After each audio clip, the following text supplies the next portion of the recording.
जय हिंद फ्रेंड्स, कैसे हैं आप लोग। तो भाई कैलकुलस की अब सीरीज़ को आगे स्टार्ट करते हैं। वन शॉट ऑफ एसिम्पटोट्स हम स्टार्ट करते हैं। आपको बेसिकली क्वेश्चंस का पीडीएफ दिया जाएगा कमेंट लिंक के अंदर। तो हम इसमें सिर्फ बेसिक और कुछ 5 इंपॉर्टेंट जो मोस्ट इंपॉर्टेंट टाइप के क्वेश्चन हैं उनके ऊपर डिस्कशन करेंगे। एसिम्पटोट, सबसे पहले एसिम्पटोट होता क्या है। एसिम्पटोट कोई भी एक इस तरीके से आप लीजिए, सिंपली इसका आप मीनिंग समझिए, डेफिनेशन से आपको ज़्यादा मतलब नहीं रखना है। ओरिजिन है, ये ओरिजिन से कुछ एक डेफिनेट एक स्ट्रेट लाइन होनी चाहिए। ये एक स्ट्रेट लाइन से, ये एक स्ट्रेट लाइन है, ये एक स्ट्रेट लाइन है, ये एक स्ट्रेट लाइन है। क्लियर। एक कर्व होगी, उस कर्व के ऊपर आप कोई पॉइंट लें, उस कर्व के ऊपर आप कोई पॉइंट लें और उस पॉइंट से इस स्ट्रेट लाइन के बीच की जो परपेंडिकुलर डिस्टेंस है, जो परपेंडिकुलर डिस्टेंस है वो क्या टेंस करे, जीरो की तरफ टेंस करे। वो टेंस टू जीरो मीन्स, इसको देखिए थोड़ा, इसको जब हम और बेस्ट तरीके से बनाते हैं तो कुछ ऐसे बनेगी ये कर्व। आप देखेंगे तो आपको ऐसे दिखाई देगी, ये बिल्कुल बिल्कुल इन्फिनिटी की तरफ टेंस करेगी। ये जो लाइन है ये स्ट्रेट है, ये बेसिकली कर्व्ड है। तो इसके बीच में और इसके बीच में दूरी आप बता सकते हैं, बिल्कुल आप माइक्रोस्कोप से भी चेक करेंगे तब पता भी नहीं चलेगा। मतलब ये कर्व तो आगे भी एक्सटेंड हो रही है। मतलब जैसे जैसे इस पॉइंट पी से, इस यहाँ पे कोई भी पॉइंट पी कंसिडर किया मैंने, इसी में इसका थोड़ा लार्ज वर्जन बनाया है। क्लियर। अगर आपने पी पॉइंट कंसीडर किया और इस स्ट्रेट लाइन से वहाँ तक की जो परपेंडिकुलर डिस्टेंस जो है आपने काउंट की, तो वो जो परपेंडिकुलर डिस्टेंस जो है वो कहाँ टेंस करेगी, जीरो की तरफ टेंस करेगी। उसी चीज़ को हम बेसिकली एसिम्पटोट्स बोलते हैं। अब जो एसिम्पटोट्स है वो होते हैं दो तरीके के। एक होता है हॉरिजॉन्टल एसिम्पटोट, हॉरिजॉन्टल। एक होता है वर्टिकल। वर्टिकल मतलब खड़ा हुआ एसिम्पटोट, ऐसे समझ लो। अब जो हॉरिजॉन्टल और जो वर्टिकल होते हैं ये बेसिकली पैरेलल होते हैं, पैरेलल एसिम्पटोट्स होते हैं। हम जो है पूरे चैप्टर के अंदर तीन ही प्रकार के एसिम्पटोट्स पे बात करेंगे, हॉरिजॉन्टल, वर्टिकल और ओब्लिक। क्लियर। सबसे पहले बात करते हैं कि हॉरिजॉन्टल एसिम्पटोट्स होते क्या है। आप सिंपली कोई भी एक एसिम्पटोट्स, कोई भी एक ग्राफ लीजिए। इस ग्राफ में मेरे को ये बताओ कि लाइन ऐसे अगर हम किसी भी ड्रॉ करते हैं कोई भी लाइन, तो ये इसके क्या है, इस लाइन के ये लाइन हॉरिजॉन्टल है, means this is a horizontal asymptotes, this is a horizontal asymptotes, horizontal asymptotes. Clear. और this type of lines is, ये पैरेलल है, एक्स ये वाई एक्सिस के ये लाइन पैरेलल है, ये एक्स एक्सिस के पैरेलल है, तो this is basically called as vertical asymptote. Clear. We. अब इनकी जो, ये तो चलो बात है सर ऐसी सिंपल ही, अब मैथमेटिकल डेफिनेशंस भी तो बात करनी है ना।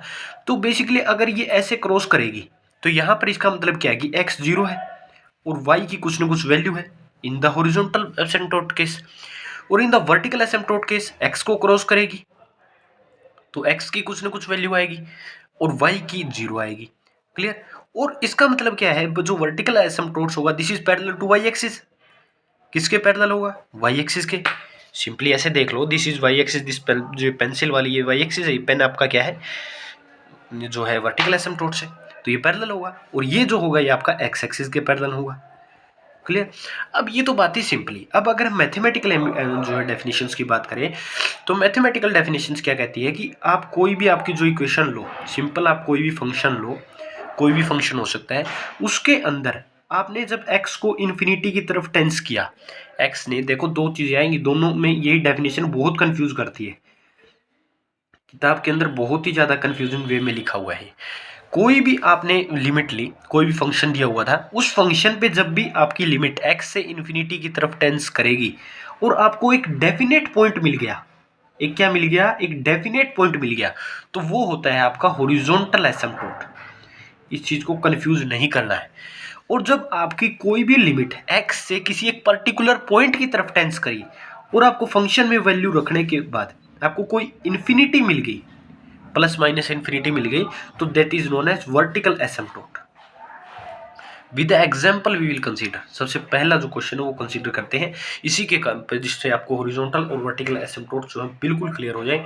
और इसका एक जो है ये जो मेथड ये आपका किसका उस पर लगाया जाता है, this is for polar curves के पैरेलल एसिम्पटोट्स निकालने के लिए आपका ये मेथड है। हम आपको अलजेब्रिक कर्व्स जो होती हैं ये भी पता होना चाहिए पोलर और अलजेब्रिक कर्व्स क्या होती है। अलजेब्रिक कर्व्स के लिए हम आपको अलग मेथड बताएंगे, उसमें बहुत आसान होता है। लेकिन जैसे लाइक इस कर्व की तरह y equal to 1 plus e की x, दिस लाइक ये कोई भी आपके पास एक क्वेश्चन दे के बोला भाई इसके एसिम्पटोट फाइंड करो, तो पहली अगर मैंने कंडीशन लगाई, मैंने सर x को इन्फिनिटी की तरफ टेंस कर दिया, मींस मेरा फंक्शन ये था 1 प्लस ई की, e के x में मैंने इन्फिनिटी रखा, तो e की इन्फिनिटी जीरो होती है मीन्स वन। आपके पास एक डेफिनेट पॉइंट आ गया means this is a horizontal asymptote, means y is equal to 1 is horizontal asymptote. लेकिन अगर उसी जगह अगर मैं किसी पर्टिकुलर एक पॉइंट की तरफ लेके जाऊं, मान लो कोई पॉइंट ले लो, 5 ले लिया, 1 प्लस ई की x था, x की जगह मैं 5 रखूं तो e की 5 तो कुछ ना कुछ वैल्यू देगी, कुछ ना कुछ वैल्यू देगी, मीन्स कुछ ना कुछ ला लो, लगा लो 1 आ गई, 2 आ गई, 3 आ गई, तो 1 में ऐड करोगे तो कुछ ना कुछ डेफिनेट वैल्यू आएगी। तो इन्फिनिटी तो नहीं आई, इन्फिनिटी तो नहीं आई, मीन्स यहाँ पर कोई भी आपका कैसा नहीं वर्टिकल एसिम्पटोट, यहाँ पर किसी प्रकार का कोई भी वर्टिकल एसिम्पटोट नहीं होगा। क्लियर है ये चीज आप लोगों को भाई, हॉरिजॉन्टल एसिम्पटोट क्या होता है, वर्टिकल एसिम्पटोट क्या होता है। अब बेसिकली अगर हम अलजेब्रिक कर्व्स के ऊपर बात करें कि अलजेब्रिक कर्व के एसिम्पटोट आप कैसे फाइंड कर सकते हैं, तो अलजेब्रिक कर्व्स के एसिम्पटोट फाइंड करने का तरीका ये है कि आपको सबसे हाईएस्ट डिग्री देखनी है, हाईएस्ट हाई पावर देखनी है, सबसे आपको क्या देखनी है, हाई पावर देखनी है। जो हाई पावर आप देखेंगे कोई भी किसी भी डिग्री के अलजेब्रिक कर्व के अंदर कुछ ना कुछ हाईएस्ट डिग्री होगी, उस हाईएस्ट डिग्री का जो कोफिशिएंट है वो कोफिशिएंट कभी भी कांस्टेंट नहीं होना चाहिए। वो जो कोफिशिएंट है वो कांस्टेंट नहीं है तो मींस उसका कोई भी एसिम्पटोट्स, कोई भी पैरेलल एसिम्पटोट्स नहीं आएगा, दिस इज गारंटीड। अगर उसका कोफिशिएंट क्या है, कांस्टेंट, अगर कांस्टेंट नहीं है तो उसको आप कॉमन लीजिए और जीरो के इक्वल रख दीजिए तो आपका एक एसिम्पटोट दे देगा। फॉर एग्जाम्पल हम एक एग्जाम्पल ले लेते हैं, बेसिकली अगले पेज पे लेते हैं। तो भाई अब हम बात करते हैं इसके सेकंड क्वेश्चन पे, जो बेसिकली आपका किसके ऊपर बेस्ड होगा, आपके जो मैं अलजेब्रिक रूल बताऊंगा। अलजेब्रिक रूल लाइक सर इसमें देखिएगा, मैं इसका इस क्वेश्चन से पहले बता देता हूँ आप लोगों को कैसे। जैसे ये कोई इक्वेशन दे रखी है प्लस एक्स की 4 इंटू में, अब यहाँ पे आगे चाहे कुछ हो कोई दिक्कत नहीं, एक्स की 5 इसमें हाईएस्ट है, इसका जो कोफिशिएंट है वो 1 है, इसका भी कोफिशिएंट 1 है और दोनों के कोफिशिएंट एक कांस्टेंट है, तो इसका कोई भी आपका पैरेलल एसिम्पटोट्स नहीं आएगा। ओब्लिक आ सकता है, ओब्लिक आ सकता है, ओब्लिक पे कोई बात नहीं है, ओब्लिक पे हम बात करेंगे, अभी ओब्लिक के ऊपर बात नहीं कर रहे। इस क्वेश्चन को देखिए, इसको सबसे पहले सिंप्लीफाई कर लीजिए थोड़ा, ताकि ये क्वेश्चन और ज़्यादा आपको अच्छा लगे। किसी भी क्वेश्चन को सबसे पहले सिंप्लीफाई करने की आप पूरी कोशिश करें, जिससे आपका बेस क्वेश्चन में इंटरेस्ट बनता रहेगा। अब इन चीज़ों को छोड़ दो, अगर आपको पैरेलल एसिम्पटोट्स पे बात करनी है तो बेसिकली इन चीज़ों को छोड़ दो, इनकी कोई भी आवश्यकता नहीं है। आप पहले पकड़िए इन चीज़ को, इस चीज़ को, इसमें से एक्स स्क्वायर को कॉमन निकाल लिया, वाई स्क्वायर माइनस ए स्क्वायर, हाइएस्ट पावर एक्स की क्या है, स्क्वायर ही होगी ना। यहाँ देखो तो एक्स की हाइएस्ट पावर कितनी है, 2 है, और वाई की भी हाइएस्ट पावर 2 है। क्लियर, पहले ये निकाल लिया मैंने, और दूसरी इक्वेशन में आगे चाहे कुछ बचे कोई दिक्कत नहीं है। दूसरी बार मैंने क्या किया, दूसरी बार मैंने इस इक्वेशन में से वाई स्क्वायर कॉमन ले लिया, इस इक्वेशन में से ये कॉमन हो गया। अब इसी इक्वेशन की अगर हम आगे बात करें तो ये इक्वेशन ऐसे सब्स्टिट्यूट होगी। अब अगर बात की गई थी कि कांस्टेंट नहीं होना चाहिए, तो अगर इसमें कांस्टेंट नहीं है, इसमें तो कुछ ना कुछ पार्ट है, इसमें तो कुछ ना कुछ पार्ट है, तो इसे बेसिकली आप क्या कीजिए, जीरो के इक्वल रख दीजिए। वाई स्क्वायर माइनस ए स्क्वायर को आपने किसके इक्वल रख दिया, जीरो के इक्वल। एंड इस इक्वेशन में भी आप एक्स स्क्वायर माइनस ए स्क्वायर को किसके इक्वल रख दीजिए, जीरो के इक्वल रख दीजिए। तो इसमें क्या बन गया, वाई प्लस माइनस ए, और यहाँ पर एक्स प्लस माइनस ए। अब आपको पता चल ही गया हुआ, ये आपका क्या है, आपका हॉरिजॉन्टल एसिम्पटोट्स है, और ये कैसा है, आपका वर्टिकल एसिम्पटोट्स है। क्लियर।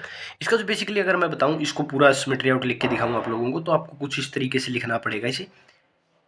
क्लियर, और ए स्क्वायर वाई स्क्वायर और ए क्यूब एक्स माइनस ए क्यूब वाई प्लस ए की 4 इक्वल टू में 0, ये पूरी इक्वेशन बनेगी। इसके बाद आपको बताना पड़ेगा कि इसका कांस्टेंट, इसका जो एक्स की पावर जो हाईएस्ट वो 2 दी हुई है इस पूरी इक्वेशन के अंदर, और इसका जो कोफिशिएंट है वो कांस्टेंट नहीं है, तो इसका कोफिशिएंट कांस्टेंट नहीं है, तो आपको इसको 0 के इक्वल रखना होगा, और वहाँ से जो वैल्यू आएगी वो इसका एक एसिम्पटोट्स माना जाएगा। ये बात आपको यहाँ से कन्फर्म हो जाती है कि इसमें किसी को कोई प्रॉब्लम नहीं है।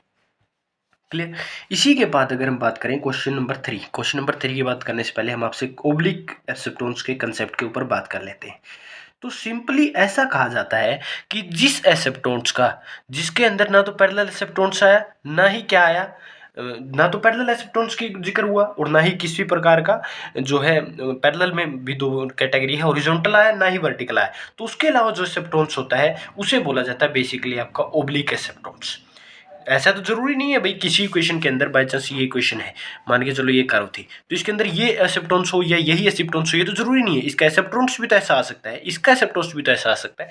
तो इसी प्रकार का जो एसिम्पटोट्स पैरेलल नहीं होते उन्हीं एसिम्पटोट्स को जो है बेसिकली आपका क्या बोला जाता है, ओब्लिक एसिम्पटोट्स बोला जाता है।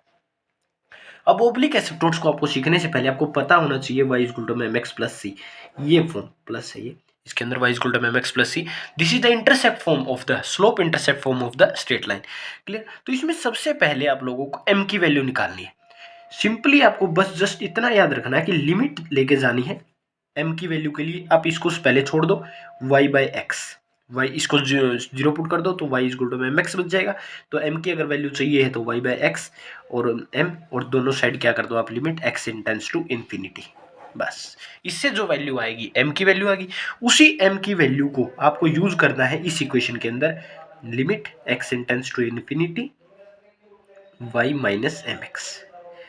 इससे आपको एक c की वैल्यू मिलेगी, इससे आपको m की वैल्यू मिलेगी, उन दोनों को इस इक्वेशन के अंदर रख दो और आपको क्या मिल जाएगा, एक ओब्लिक एसिम्प्टोट्स मिल जाएगा। Simply this is the story of oblique asymptotes. Oblique asymptotes की इतनी ही कहानी है। एल्जेब्रिक कर्व के लिए एक अलग मेथड डिस्कस करेंगे मैं आप सब लोगों के लिए, उसको हम नहीं बता रहे अभी।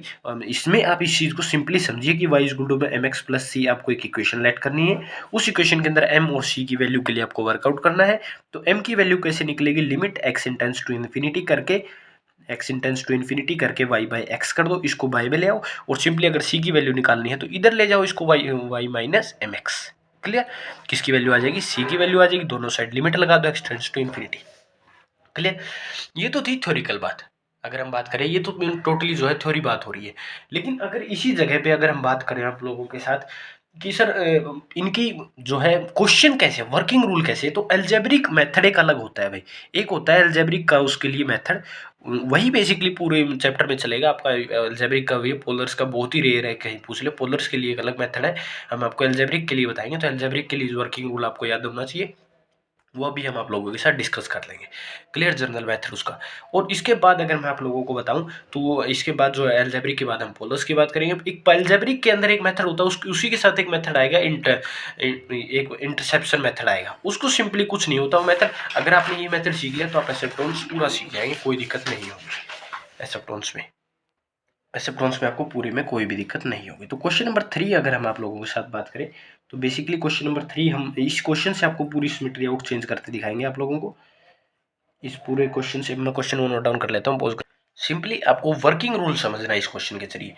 अब यहाँ पे अगर मैं आप लोगों के साथ बात करूँ, सर हाईएस्ट पावर कितनी है, हाईएस्ट पावर 3 है, और 3 का कोफिशिएंट क्या क्या दिए हुए हैं, कोफिशिएंट 2 और 1, मतलब कॉन्स्टेंट, मतलब कोई भी पैरेलल एसिम्प्टोट्स नहीं आएगा।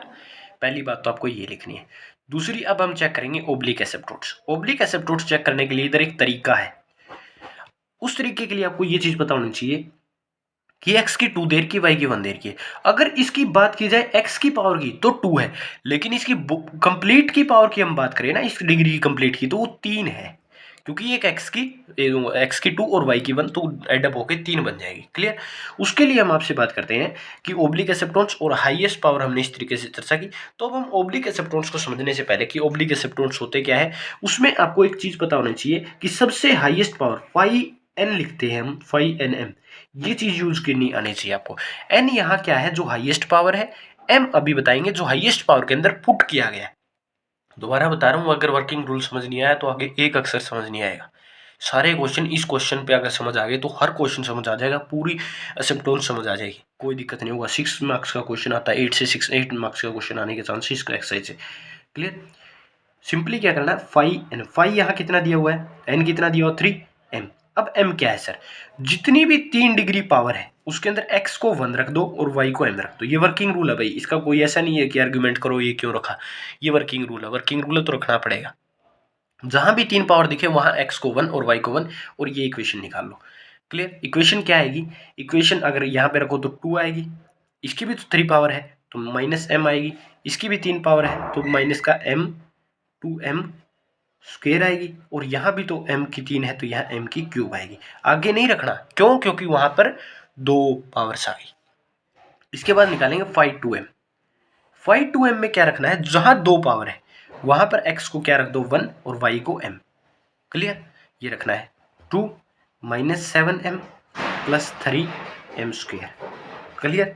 सिंपली। और 5 1 क्या आएगी, 5 1 लिखने की कोई जरूरत नहीं है, कोई अगर आवश्यकता हो तो वैसे क्वेश्चन को आपको लेंथी बनाना है तो आप बना दीजिए, वरना आपको कोई जरूरत नहीं पड़ेगी इसकी।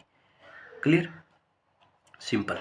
यहाँ तक आपको 3 इक्वेशन लिख ली। क्लियर। इसके बाद आपको, अब मैंने दो ऑब्लिक एसिप्टोन्स में क्या बताया था कि वैल्यू ऑफ एम एंड सी वही फाइंड करेंगे यहाँ पर, लेकिन वर्किंग रूल से, यहाँ से। तो वर्किंग रूल क्या कहता है कि अब जो करना है आपको एम की वैल्यू फाइंड करने के लिए, आपको जो ये इक्वेशन आई, जो जब हाईएस्ट पावर की जो आएगी उसको 0 के इक्वल रख दो। मीन्स वर्किंग रूल के हिसाब से ये करना है और इस क्वेश्चन के हिसाब से ये करना है। क्लियर। तो इस क्वेश्चन के हिसाब से इस इक्वेशन को रखोगे तो एम की cube minus 2m² minus m plus 2 किसके इक्वल आ गया, 0 के इक्वल। अब सिंपली आपको इस इक्वेशन से m की वैल्यू निकाल लेनी है। क्लियर। अब m की value by hit and trial method अगर करोगे तो इसके अंदर m की वैल्यू जब आप 1 रखोगे तो 1 m की वैल्यू क्या आ जाएगी, 1 आ जाएगी। अब एक वैल्यू आ गई तो आप क्यूबिक इक्वेशन है, अब बाय सिंथेटिक डिवीजन मेथड आप फाइंड कर सकते हैं। अलजेब्रा में आपने पढ़ा पूरा chapter number 7 synthetic division method पे बेस है, तो यहाँ क्या आएगा, 1 आएगा। अब वो थोड़ी सिखाऊंगा यार कैसे होता है, वहाँ तो अलजेब्रा नहीं किया, फिर इसका मतलब था आप लोगों ने यहाँ किया तो 0, सॉरी यहाँ किया तो -2 आएगा, यहाँ 0। तो एक इक्वेशन बन गई, that is m² minus m minus 2 equal to में 0। अगर इसके रूट्स तोड़ोगे तो that is 2m plus m minus 2 equal to में 0। m माइनस 2 प्लस का 1 m माइनस 2 इक्वल टू में 0। तो m की वैल्यू यहाँ से आ गई -1 और -2, सॉरी +2। क्लियर। और एक ऊपर से आई थी, तो m की आपके 3 वैल्यू आ गई, -1, 1 और 2। क्लियर। ये 3 वैल्यू आ गई m की। मैं वर्किंग रूल आखिर में डिस्क्राइब भी करूंगा अच्छे से, क्या करना होता है क्या नहीं करना होता, लेकिन इस क्वेश्चन से आप समझो कि वर्किंग रूल कैसे एग्जीक्यूट करना है। क्लियर। अब अगर m की वैल्यू 2 सेम आ जाए या फिर तीनों m की वैल्यू सेम आ जाए तो क्या करना है, वो भी हम आप लोगों के साथ डिस्कस कर लेंगे।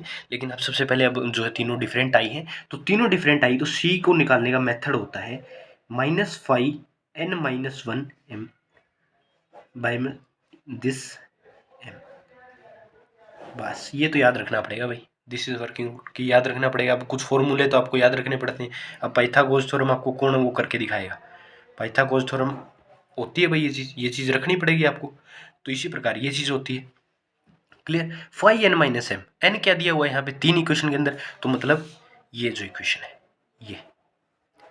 क्लियर। तो ये इक्वेशन आपकी c की जो आएगी -2 7m प्लस 3m² बाय में इसका फर्स्ट डेरिवेटिव, मीन्स इस इक्वेशन का फर्स्ट डेरिवेटिव कर लीजिए आप इसका। तो फर्स्ट डेरिवेटिव करेंगे 3m² minus 4m minus 1। Clear. अब सिंपली आपको क्या करना है, अब क्वेश्चन आ चुका है, अब आंसर आ चुका, अब घबराना नहीं है, अब m की जगह पहले 1 रखो, -1 फिर 1 और फिर 2। इससे आपको किसकी वैल्यू मिलेगी, c की वैल्यूज मिल जाएंगी। क्लियर। मैं डायरेक्ट लिख देता हूँ ताकि वीडियो लंबी ना हो, मैं डायरेक्ट इसकी जो है वैल्यूज आपके साथ शेयर कर देता हूँ कि इसकी जो वैल्यूज आएंगी डायरेक्ट वो आएंगी 0, -1 और -2। क्लियर। जो 2 पे आप जब 2 रखोगे तो 0 आएगी, जब आप 1 रखेंगे तो -1 आएगी, और जब -1 रखेंगे तो -2 आएंगी, -2 और 1। ठीक। ये m की वैल्यू आई। अब जब m को आपने इस इक्वेशन के अंदर रख के देख लेना, बाद में वीडियो लंबी ना हो इसलिए मैंने नहीं रखा, एक रख देते हैं, चलो फिर भी आपको लगे तो मैं 1 रख देता हूँ। सिंपली 1 रखेंगे, 2 माइनस का 1 रखा तो -7 प्लस 3 बाय में 3 -4 -1। क्लियर। तो यहाँ से क्या बना, 5 माइनस का 2 और माइनस के 2 से प्लस का 2 हो गया, और दिस इज बेसिकली अगर इसको ऐड करोगे तो ये क्या बन गया, -2 तो -1। क्लियर। जब आपने 2 रखी तो आपको माइनस की 1 वैल्यू मिली, सॉरी 1 रखा तो आपको, जब आपको m ने 1 रखा तो c की वैल्यू -1 मिल गई। क्लियर। तो इसी प्रकार से जब आपको m2 रखोगे तो c की वैल्यू 0 मिल जाएगी, और जब आप m को 0 क्या रखेंगे, m को -1 रखेंगे तो c की वैल्यू -2 मिल जाएगी। क्लियर। इसी प्रकार से आपको ये वैल्यूज मिल जाएंगी। अब मैंने बताया था कि ये वैल्यूज आने के बाद आपको सिम्पटम्स फाइंड करना है, तो आपको इसी इक्वेशन के अंदर आना पड़ेगा। क्लियर। तो आपको इसी इक्वेशन के अंदर आना पड़ेगा। पेन, सॉरी भाई पेन, एक मिनट, पेन खत्म हो गया। क्लियर। आप सिंपली क्या कीजिए, y इज इक्वल टू में mx प्लस सी को आपने रखा। अब m की जगह आप पहले क्या पुट कर दीजिए, m की जगह पहले आप 1 पुट कर दीजिए, x और c की जगह -1 की वैल्यू आई थी तो ये पहला एक्सेप्टेंस आ गया। दूसरा m की जगह आप क्या पुट कर दीजिए, 2 पुट कर दीजिए, और c की जगह 0, तो ये दूसरा एक्सेप्टेंस आ गया। तीसरा फाइंड करना है, तो तीसरे में आप m की जगह -x और c की वैल्यू -2, तो ये आपका 3 एसेप्टॉन्स आपको आ गए। क्लियर, ये 3 आपके एसेप्टॉन्स आ गए। अब इन 3 एसेप्टॉन्स को ये क्वेश्चन इतना घुमा देगा, ये आपको घुमाने के लिए क्या बोल देगा, find the joint equation of asymptotes. आप कंफ्यूज, पता नहीं क्या बोल दिया, find joint equation of asymptotes. बोला कुछ नहीं है इसने, सिंपली क्या करो, इन तीनों इक्वेशंस की मल्टीप्लाई कर लो। अगर मैं इन तीनों को लिखूं, y -x + 1 लिख सकता हूँ, इंटू में y -2x लिख सकता हूँ, इंटू में y + x + 2 ये लिख सकता हूँ, इनको जीरो के इक्वल। मीन्स तीनों एसेप्टॉन्स की मल्टीप्लाई कर दो, जो इक्वेशन आएगी वही तो जॉइंट इक्वेशन ऑफ एसेप्टॉन्स आ गई। कंफ्यूज करेगा क्वेश्चन में, 100% गारंटी है कंफ्यूज करेगा, घुमाएगा क्वेश्चन को बहुत। अब ये तो वर्किंग रूल था सर, जब क्या आ जाए, m की वैल्यू ही डिफरेंट आ जाए। बाई चांस ऐसा हो जाए कि सबसे पहले कि m की वैल्यू सेम आ जाए, तो उसके लिए हम आपको सिर्फ अब वर्किंग रूल डिस्क्राइब कर देते हैं कि वर्किंग रूल होता क्या है इस क्वेश्चन का, एक्चुअल में आपको वर्किंग रूल काउंट डाउन कैसे करना है। तो उसके लिए आपको सबसे पहले आपको समझना होगा कि हमने किया क्या। हमने सबसे पहले हाईएस्ट पावर निकाली, उसके बाद हमने सिंपली कैसे पुट करके x को 1 और y को m। क्लियर, क्वेश्चन में मैंने पुट डाउन करके दिखाया है आप लोगों को ताकि कंफ्यूजन ना बने। इस तरीके से हम निकाल लेंगे। इसके बाद क्या करना, जो हाईएस्ट पावर थी उसको हमने 0 के इक्वल रखा, यहाँ से आपको m की वैल्यूज़ मिलेगी। अब अगर m की वैल्यू सारी डिफरेंट है, अगर और वैल्यूज ऑफ m की डिफरेंट है, तो आप ये फॉर्मूला लगाएंगे। अब देखो फॉर्मूला तो आपको पता होना चाहिए भाई, याद होना चाहिए, फर्स्ट डेरिवेटिव ऑफ n है। ये मैं इसे डंडा नहीं लगा रहा, this is means first derivative. Clear, ये तो था जब सारी वैल्यूज सेम है। अब ऐसा हो जाए कि m की 2 वैल्यू तो आई सेम, 2 वैल्यू सेम आई और एक वैल्यू आ गई डिफरेंट, ऐसा भी तो हो सकता है। तब c की वैल्यू कैसे निकालें, तब c की वैल्यू के लिए ये फॉर्मूला कारगर नहीं है। तब c की वैल्यू निकलेगी इस फॉर्मूला से, 2 factorial second derivative of n। ये फॉर्मूला आपको याद रखना पड़ेगा भाई, first derivative of n - 1m plus 5n - 2 equal to में 0। फाई तो पता है ना, ये वैल्यूज कंफ्यूज नहीं होना, ब्लर हो गई थी तो कंफ्यूज नहीं होना है। क्लियर, इस फॉर्मूले को जब क्या आ जाए, आपकी 2 वैल्यूज सेम आ जाए m की, c की वैल्यू के लिए, इससे 2 ही आएगी क्योंकि क्यूबिक इक्वेशन है तो m की 2 ही वैल्यू आएगी। अब ऐसा हो जाए सर 2 नहीं, मेरी तो तीनों ही सेम आ गई। देखो तीनों सेम, 2 डिफरेंट, एक से कोई भी सेम नहीं। 3 केसेस पे बात कर चुके हैं।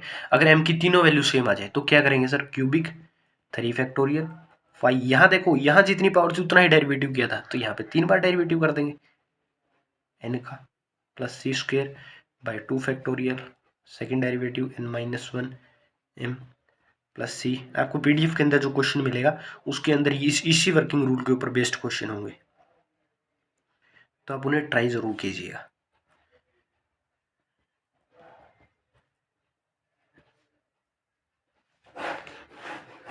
क्लियर है, ये फॉर्मूला भाई आप लोगों को क्लियर होने चाहिए। अगर तीनों वैल्यू सेम आ गई m की तो ये लगाना है, 2 वैल्यू सेम आ गई तो ये लगाना है, और c की वैल्यू वही सेम आएगी, और c की वैल्यू और m की वैल्यू निकालते ही इक्वेशन के अंदर रखो। किस इक्वेशन के अंदर, y = mx + c के अंदर आपके 100% एक्सेप्टेंस आएंगे। 3 क्वेश्चन पे हम बेसिकली आप लोगों के साथ क्लियर कट डिस्कशन कर चुके हैं। अब कोई क्वेश्चन आपको दे दे, भयंकर क्वेश्चन दे दिया था भाई एक बार क्वेश्चन में, ये बहुत बार आया हुआ क्वेश्चन है, तो आप लोगों के साथ ये क्वेश्चन अब डिस्कस करना है कि find the equation of cubic which have same asymptotes as curve. ये कर्व दी हुई है कोई, और ये उसके पासिंग पॉइंट्स दिए हुए हैं, तो इस तरीके का क्वेश्चन कैसे करना होता है। तो इस तरीके में कन्फ्यूजन बनती है बच्चों को कि हम सर जो मेथड सीखा उससे कर सकते हैं नहीं कर सकते। बिल्कुल कर सकते हो, जो इसे पीछे लगाया वही लगा लो, लेकिन इसमें एक शॉर्ट तरीका ही बन जाता है। क्यों, यहाँ देखो हाईएस्ट पावर 3, पूरी टोटल पावर 3 देखो, total power 3, total power 3, total power 3, total power 1, total power 1, total power 1, मतलब total power 2 missing. Means this equation अगर मैं ऐसे सिंपली लिखना चाहूँ पावर्स के हिसाब से तो ऐसे लिख सकता हूँ। और अपने को एक चीज़ पता है कि 5m n को 0 के इक्वल रखते हो, मतलब जो हाईएस्ट डिग्री इक्वेशन होती है उन्हीं को तो 0 के इक्वल रखा जाता है, उन्हीं को 0 के इक्वल रखा जाता है। क्लियर, और इस क्वेश्चन ने क्या बोला, मीन्स जितने भी एसिम्पटोट्स आएंगे वो तो इसी इक्वेशन से आते हैं। मीन्स इसकी जो ये इक्वेशन है, इसको सोल्व करने पर जितने भी एसिम्पटोट्स आएंगे (xy² - 6y²), इसको सोल्व करने पर जितने एसिम्पटोट्स आएंगे इसने क्वेश्चन में क्या बोला, क्वेश्चन को दोबारा सुनिए। Find the equation of cubic which have same asymptotes as the curve. Means ऐसी इक्वेशन फाइंड करनी है जिसके एसिप्टोन्स इसी के एसिप्टोन्स हो, और एसिप्टोन्स इतने हिस्से से आते हैं जो हाईएस्ट पावर डिग्री होती है उन्हीं से आते हैं, तो ये तो इसकी सेम होगी। क्लियर। और इसके लिए अगले इसने पॉइंट दे दिए, तो अगले वाली इक्वेशन आप लेट कर लेते हैं, ax plus by plus c equal to में 0। अब सर ये कैसे निकालें, तो एक बार तो पॉइंट दे दिए इसने, ये तीन कह रहा है भाई वो जो कर्व होगी ना वो इन तीनों से पास होगी, अगर वो इन कर्व में पास होगी तो ये सेटिस्फाई करेंगे, तो 0 0 रखो, तो 0 0 रखोगे तो ये तो पूरी 0 होगी, मतलब c की वैल्यू तो 0 आ गई। अब जब x की जगह 2 रखोगे तो 8, और y की जगह 0 रखोगे तो y 0 0 0 प्लस 2a, और ये 0 हो गया, तो a की वैल्यू कितनी आ गई, 4 आ गई। और जब आप इसके अंदर y रखोगे तो y की वैल्यू कितनी आएगी, y की माइनस का 2 की क्यूब 8 मतलब माइनस 48 प्लस 2b। क्लियर। इसको रखो तो b की पावर b कितना आ गया 24। तो आप सिंपली इस इक्वेशन में पुट कर दो यार। इसने यहाँ क्वेश्चन को कंफ्यूज करने के लिए क्या बोला कि जो गिवन कर्व है ना उसी के जैसे एसिप्टोन्स आएंगे। अब तुम एसिप्टोन्स थोड़ी फाइंड करोगे, यही इक्वेशन जो होती है जो हाईएस्ट पावर डिग्री इक्वेशन जितने भी टोटल होते हैं हाईएस्ट टोटल जो होते हैं वही जो सेम क्या होंगे एसिप्टोन्स देंगे। तो इक्वेशन फाइंड करने के लिए बोला तो एज इट इज मैंने इसे यूज कर लिया, ये मैंने कोफिशिएंट्स इन चीज़ों से जो है फाइंड आउट कर लिए। तो 4x plus 24 plus c 0 equal to में यहाँ y लगा दो, यही जो है आपका बेसिकली आंसर है। क्लियर, यही आपका आंसर आएगा। ओके, कोई कंफ्यूजन, कोई प्रकार की दिक्कत नहीं, किसी प्रकार से कोई भी समस्या आपको लग रही है क्वेश्चन में। यहाँ पे हमने c की जो वैल्यू आएगी वो प्लस की आएगी, तो a की वैल्यू -4 आएगी, ये भी आप दिक्कत कर गए थे। यहाँ देखिए ये पॉजिटिव है, मैंने यहाँ नेगेटिव कर दिया था। क्लियर, ये देखो आंसर मैच कर लीजिए, आंसर मैच कर लीजिए। आपको अगर नेट पे सोल्यूशन चेक करोगे तो बहुत बड़ा दे देगा, इतना बड़ा दे देगा वैसे ही तुम्हारा मन ही ऊपर जाएगा कि क्या करें यार।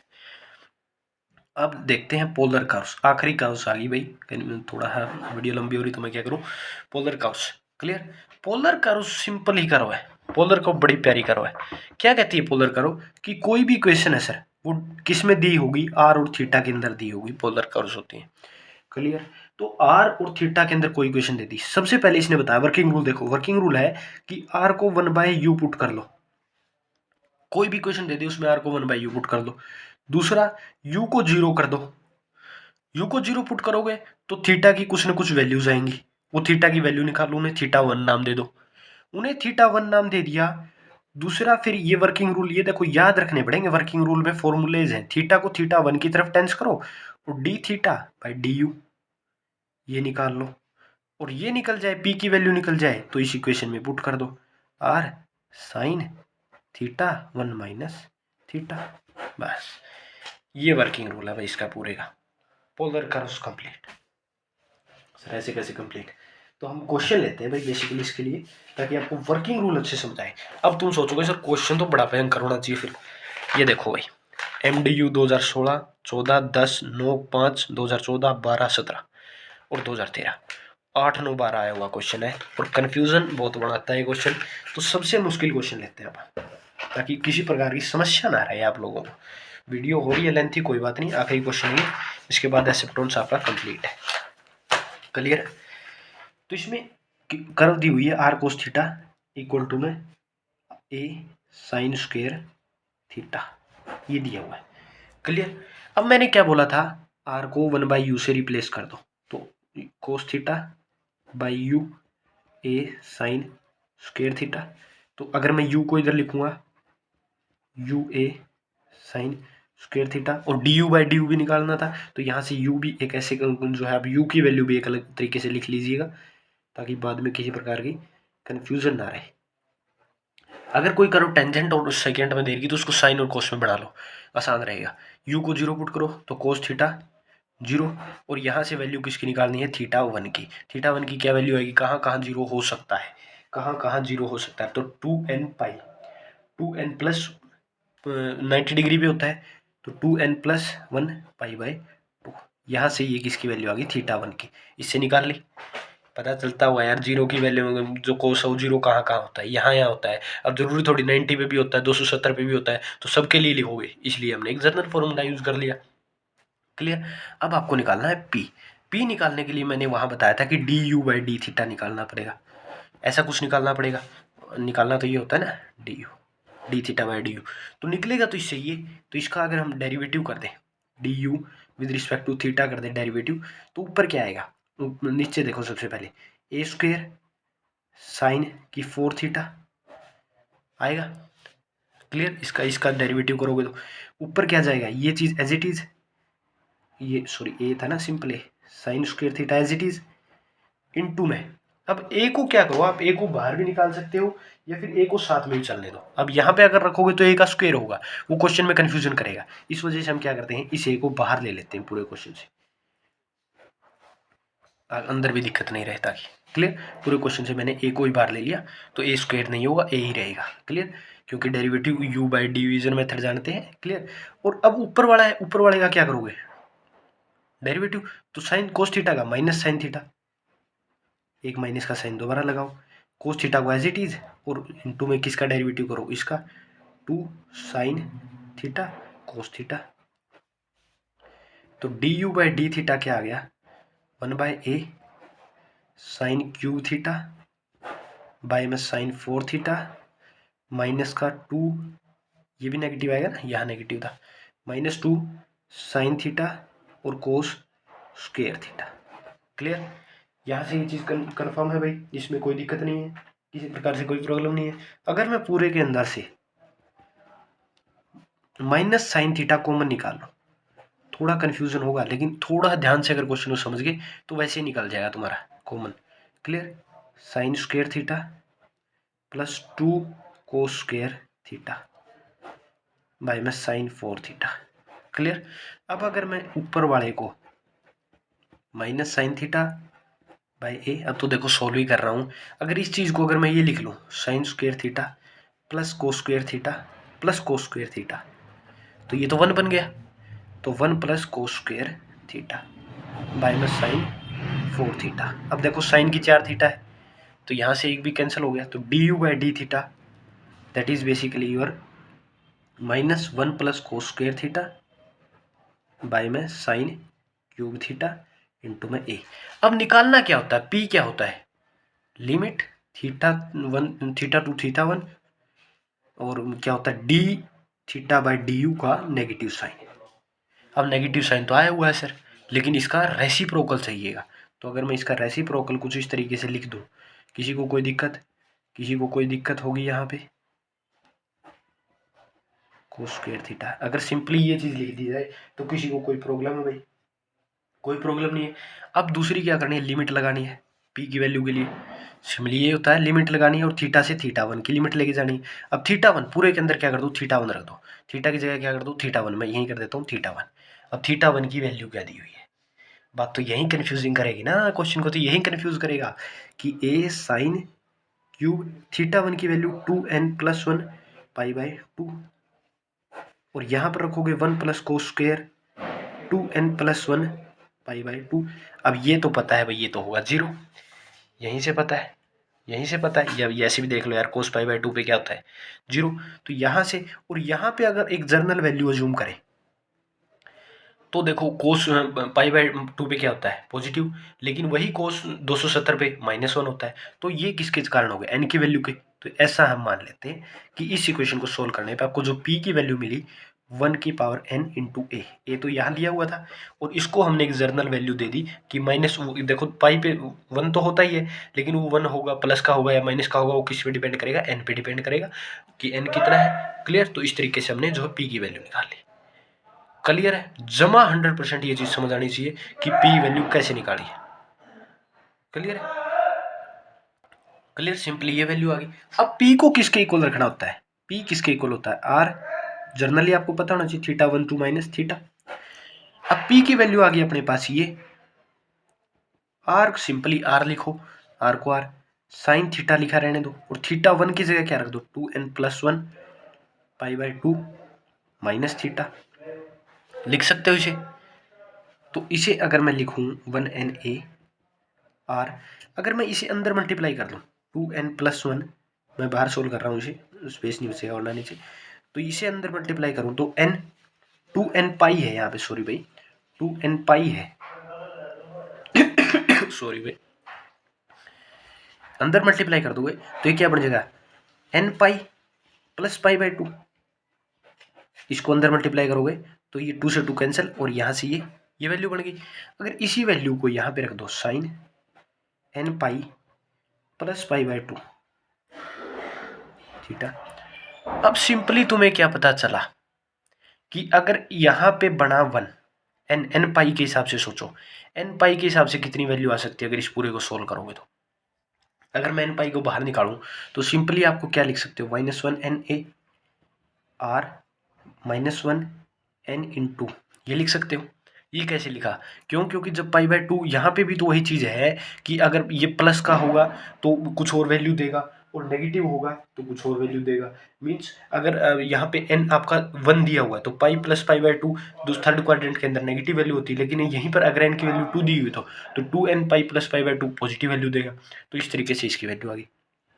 इसके बाद अंदर क्या वैल्यू बचेगी, pi by 2 minus theta N pi. मैंने इस चीज़ से जो वैल्यू वो बाहर निकाली है, मतलब अंदर तो एक चीज़ बचेगी, इस चीज़ से मैंने इस चीज़ को कैंसिल कर दिया। तो ये चीज़ क्या इंपल्स करती है कि ए इज इक्वल टू में आर, और इस चीज़ को मैं क्या लिख सकता हूँ, कोस थीटा।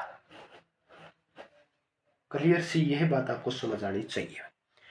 क्लियर ये चीज़ 100% इस चीज़ में किसी को कोई कन्फ्यूजन नहीं है।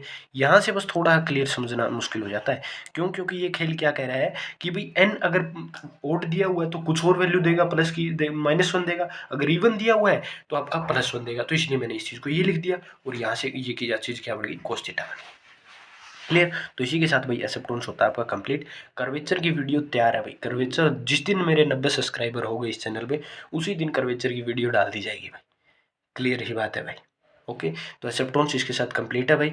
आपको पीडीएफ मिलेगा, क्वेश्चन उससे प्रैक्टिस कीजिए। अगर नहीं आती तो मेरी ईमेल मिलेगी lovearmy947@gmail.com, इन उस पर आप मेल कर दीजिएगा, मैं उससे सोल्व कर दूंगा। क्लियर। तब तक के लिए भाई ओके बाय टाटा, जय हिंद जय भारत। पढ़ाई करते रहे, all the very best, thank you again, जय हिंद भाई।